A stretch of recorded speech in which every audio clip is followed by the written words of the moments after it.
Pernahkah kamu merasa hidup seperti tertinggal? Sudah dewasa tetapi tidak benar-benar menjadi dewasa. Banyak anak muda Indonesia saat ini mengalami fenomena yang disebut waithood atau masa penantian menuju kedewasaan yang tak kunjung datang. Istilah waithood berasal dari kata wait dan adulthood yang berarti menunggu masa dewasa. Fenomena ini menggambarkan generasi muda yang tertahan di antara remaja dan dewasa, bukan karena malas, tetapi karena faktor sosial dan ekonomi, sehingga menyebabkan mereka sulit untuk melangkah. Dulu, setelah lulus sekolah, orang bekerja, menikah, lalu membangun keluarga. Sekarang, banyak orang yang menunda menikah karena karir belum stabil, biaya hidup tinggi, atau masih ingin mengembangkan diri. Jadi, waithood bukan tentang tidak mau dilangkah, tetapi tentang realitas yang membuat proses menuju kedewasaan menjadi semakin konkret. Ada beberapa penyebab utama waithood di Indonesia. Yang pertama adalah faktor ekonomi. Lapangan pekerjaan terbatas dan gajinya pun tidak sebanding dengan biaya hidup, membuat banyak anak muda zaman sekarang yang masih bergantung pada orang tua. Yang kedua adalah pendidikan dan karir.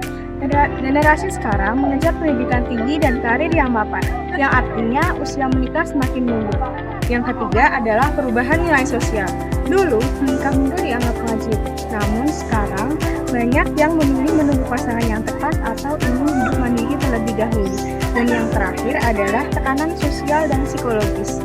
Ketakutan gagal dalam pernikahan atau tekanan harus sukses dulu baru nikah membuat banyak orang berhenti di fase menunggu. Lalu, apa dampak waithood terhadap masa depan keluarga Indonesia?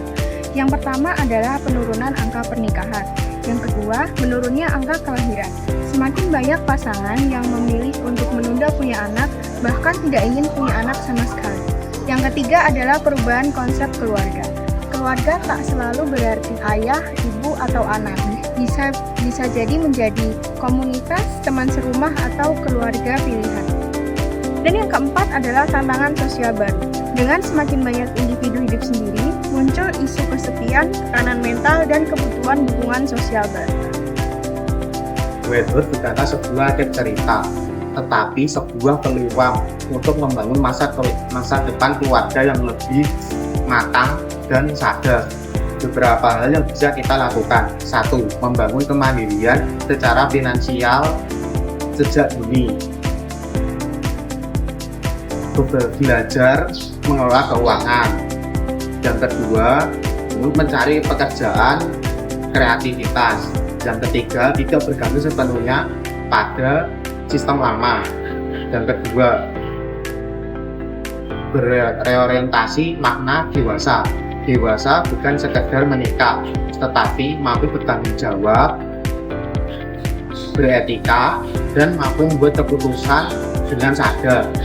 Yang ketiga, membuka ruang dialog antar generasi. Orang tua perlu memahami bahwa saat ini tantangan juga berbeda untuk generasi muda, dan anak muda juga perlu menghargai nilai keluarga yang diwariskan. Dan yang terakhir, yang keempat adalah membangun keluarga dengan visi. Menikah muda ataupun tidak, yang penting adalah punya visi. Visi berupa 1. Saling menghargai, saling mendukung, dan tumbuh bersama. Waithood mengajarkan kita bahwa menjadi dewasa tidak mempunyai satu jalur yang pasti. Semua orang memiliki waktu untuk tumbuh, mencintai, dan membangun masa depan. Jadi, tak apa jika kamu sedang dalam fase menunggu. Gunakan waktu itu untuk belajar, berproses, dan menyiapkan diri. Karena keluarga masa depan Indonesia dimulai dari individu matang secara emosi, ekonomi, dan nilai.